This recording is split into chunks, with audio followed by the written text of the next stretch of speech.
আসি পরের খবরে, চুচুড়ার দিকে একটু নজর রাখা যাক। সেখানে গাড়ি চালানো শিখতে গিয়ে বিপত্তি কিভাবে, একটু ছবিটা আপনাদের দেখাই। এই দেখুন, গাড়ি চালানো শিখতে গিয়ে পুকুরের মধ্যে পড়ে গেল সেই গাড়ি। চুচুড়ার কাপাসডাঙ্গায় গাড়ি সমেত পুকুরে দম্পতি। স্ত্রীকে গাড়ি চালানো শেখাচ্ছিলেন স্বামী, নিয়ন্ত্রণ হারিয়ে এই পুকুরে পড়ে যায় গাড়ি। অল্পের জন্য রক্ষা, অল্পের জন্য বাঁচলেন ওই দম্পতি। পরে ক্রেন ডেকে তোলা হয় গাড়ি। আমি চালাচ্ছিলাম সাইকেল, হঠাৎ দেখছি সাইকেল চলে এসছে, ওটা বাঁচাতে গিয়ে এই কন্ট্রোল হারিয়ে ফেললাম আর গাড়ি চলে গেছে। দুটো চাকা জলের মধ্যে ছিল, পেছন চাকাটা আমি দেখলাম হ্যাঙ্গিং করছে, সেটা মাটিতে ছিল। তারপর সেখান থেকে দরজাটা খুলতে পেরেছি, খুলে এসে বেরিয়ে পড়েছি। গাড়িটা আসছিল, একজন ভদ্রমহিলা চালাচ্ছিল, হাজবেন্ড পাশে ছিল। ওই 4:30 নাগাদ গাড়ি একদম আসতে ছিল, তখন গাড়িটা ওই রকম আসতের মধ্যেই জলে পড়ে গেল। তারপরে আমরা উদ্ধার করেছিলাম ওনাদের দুজনকে, হাজবেন্ড একদম আসতে ছিল, নতুন সিট ছিল তো, আচ্ছা সেই হিসাবে সামনের পোর্শনটা ডুবে গেছিল, পোর্শন উপরে ছিল। কয়েকদিনের জন্য গাড়ি ভাড়া নিয়ে সেই গাড়ি কম দামে বিক্রি, কখনো আবার ভাড়া নেওয়া গাড়ি অন্য কাউকে ভাড়া। শিলিগুড়িতে গাড়ি হাতানো নানা ছক, পুলিশের জালে মূল পান্ডা সহ 4 জন।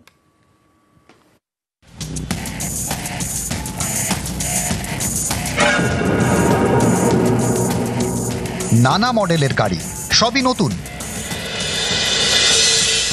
এই সব গাড়ি হাতাতেই ছক।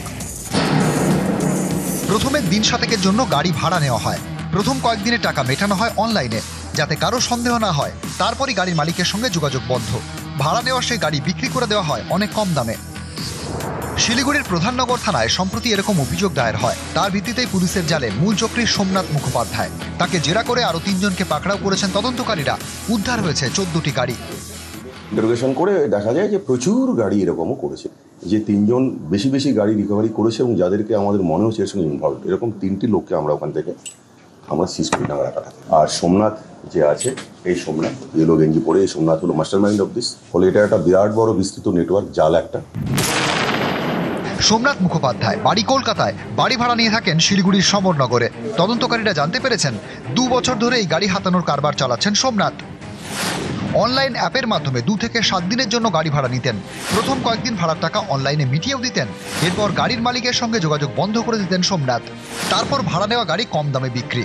15 লাখের গাড়ি 3 লাখে, 10 লাখের গাড়ি 2 লাখে। অনেক সময় আবার ভাড়া নেওয়া গাড়ি অন্য কাউকে ভাড়াও দিতেন সোমনাথ। সম্প্রতি প্রধাননগর থানায় অভিযোগ দায়ের করেন এক ব্যক্তি। তদন্তে নেমে 4 জনকে গ্রেপ্তার করেছে পুলিশ। তদন্তকারীরা জানতে পেরেছেন উত্তর পূর্ব ভারতে একাধিক গাড়ি বিক্রি করেছেন সোমনাথ। কিছু গাড়ি বিক্রি করেছেন নেপালে। শিলিগুড়ি থেকে পার্থপ্রতিম সরকার, নিউজ 18 বাংলা।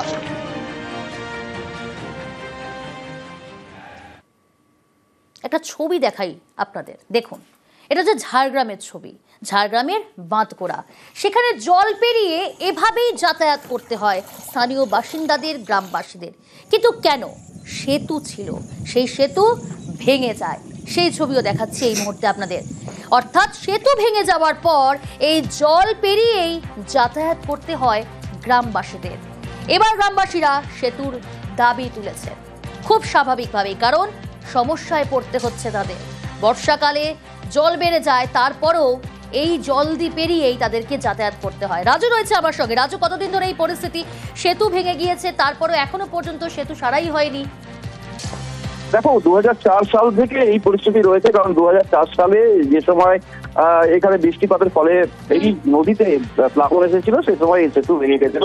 এবং তারপর থেকে মূলত প্রাণের ঝুঁকি নিয়ে মানুষকে পারাপার করতে হচ্ছে, কারণ এই যে বাঁধগোলা অঞ্চল রয়েছে, এখান থেকে যে মাঝ পথেই যে নদী রয়েছে, সেই নদীর এই পারে রয়েছে বাঁধগোলা, ও পারে রয়েছে মানিকপাড়া। খুব সহজে এটা পৌঁছানো যেত, কিন্তু সেই ব্রিজ ভেঙে যাওয়ার ফলে দীর্ঘদিন ধরে বারংবার প্রশাসনকে জানিয়েছে, কিন্তু তারপরেও কোনো ব্যবস্থা হয়নি।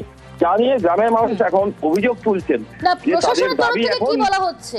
এত বছর ধরে একই পরিস্থিতি, প্রশাসনের তরফ থেকে কি ব্যবস্থা? দেখো, প্রশাসনের যে আধিকারিক রয়েছেন তাদের সাথে কথা বলেছি, বা গ্রাম পঞ্চায়েতের পঞ্চায়েত সমিতির যিনি সভাপতি রয়েছেন তার সাথে কথা বলেছি।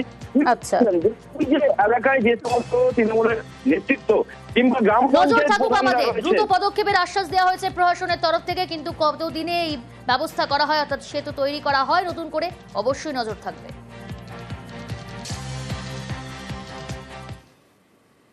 কোচবিহারের তুফানগঞ্জের আকর্ষণ রসিকবিল মিনি জু। অনেকদিন ধরেই এই পর্যটন কেন্দ্র বেহাল হয়ে রয়েছে।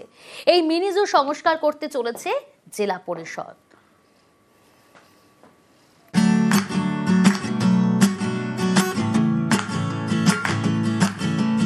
রসিকবিল মিনি জু,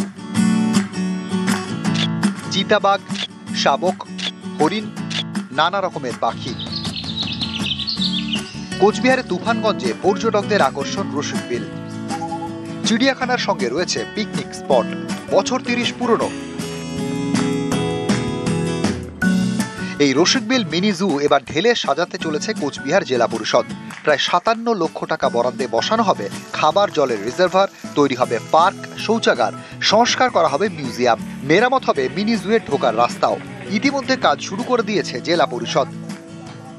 এখানে অনেক লোকের সমাগম হয় এবং এখানে দীর্ঘদিন থেকে একটু বেহাল অবস্থায় আছে, সেটা জেলা পরিষদের উদ্যোগে এখানে একটা পরিকল্পনা সুন্দরভাবে তৈরি হচ্ছে। মিনি জুয়ে রয়েছে রসিকবিল। এই বিলের মাছ খেতে শীতকালে পরিযায়ী পাখি আসে, তখন পর্যটকদের ভিড় আরো বাড়ে। রসিকবিল মিনি জুয়ে পাখিদের থাকার জায়গাও তৈরি করবে জেলা পরিষদ। ড্রিঙ্কিং ওয়াটার সোর্স আমরা এখানে একটা করেছি, যার এস্টিমেট হচ্ছে 19 লক্ষ টাকা। টয়লেট ব্লকের একটা পরিকল্পনা নিয়েছি। আদিবাসী উন্নয়ন দপ্তর থেকে একটা রাস্তা নির্মাণ করা হচ্ছে। একটা জলের প্রকল্প এখানে রানিং কাজ চলছে। রসিকবিল শিশু উদ্যানের জন্য 5 লক্ষ টাকা একটা বরাদ্দে চিলড্রেন পার্ক করার একটা প্রকল্প আমাদের নেওয়া হয়েছে। কোচবিহার থেকে শুভঙ্কর সাহা, নিউজ 18 বাংলা।